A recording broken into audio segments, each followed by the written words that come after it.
Em geral, os resultados para os Estados Unidos têm sido bons, mas os padrões foram muito baixos, como sempre. Mike Van Dulken, Accendo Markets.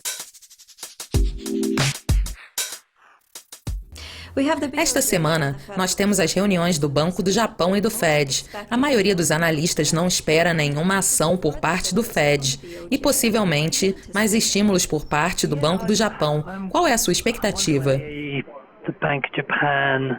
O Banco do Japão talvez mantenha a taxa de juros, assim como o Fed. Entretanto, na semana passada, o Banco do Japão deu fortes sinais de que está disposto a comprar mais ETFs e cortar as taxas de juros negativas ainda mais, como o BCE fez. Esses sinais na semana passada podem ter criado expectativas, mas eu acredito que o Banco Central vai esperar um pouco mais para tomar essas medidas.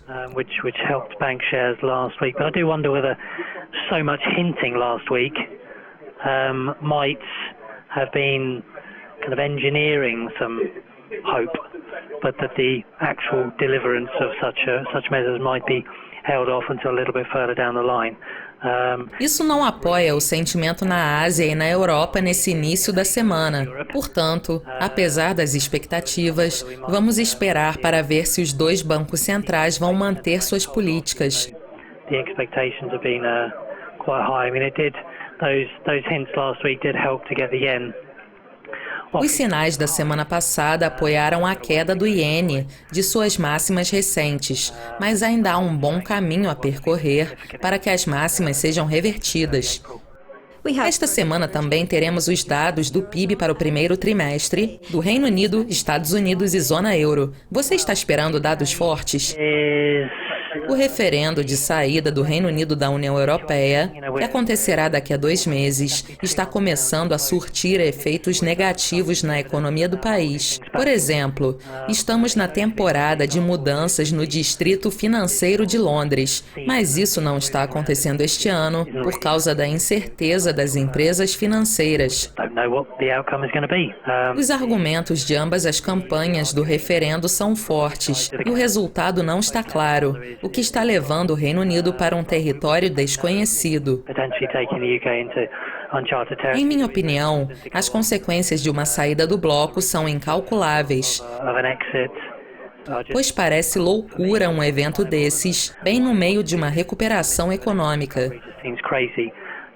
Nesse sentido, muitas empresas, não apenas as financeiras, estão esperando para progredir com os negócios, o que poderia afetar o crescimento e as expectativas para o PIB do Reino Unido.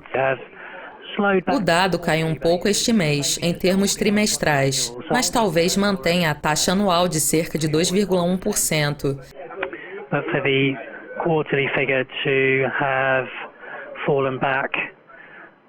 Entretanto, os dados trimestrais devem cair de 0,6% para 0,4%, o que não é um desastre. Mas os recentes dados das vendas no varejo também mostraram que os consumidores estão segurando os gastos nesse período que antecede o referendo.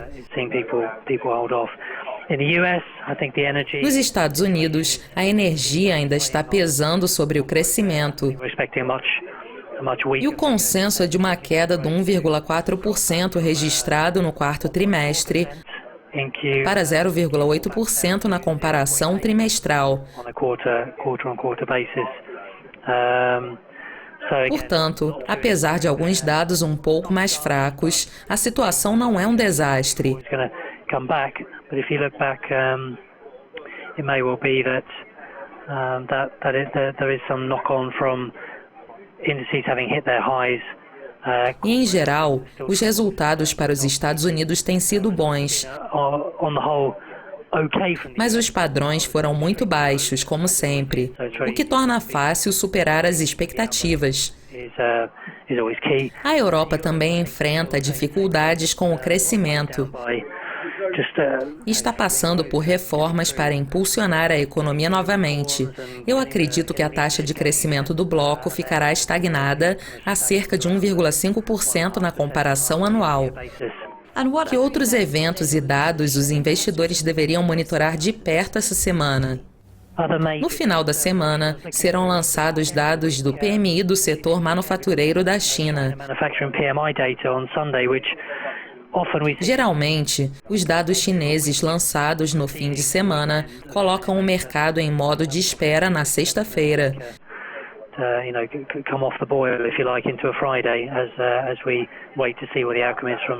O PMI de manufatura deve se manter por volta dos 50%, mas poderia facilmente cair para território de contração. Por outro lado, o setor de serviços está bem mais dinâmico, alinhado com a transição da economia exportadora para uma economia mais baseada no consumo e nos serviços.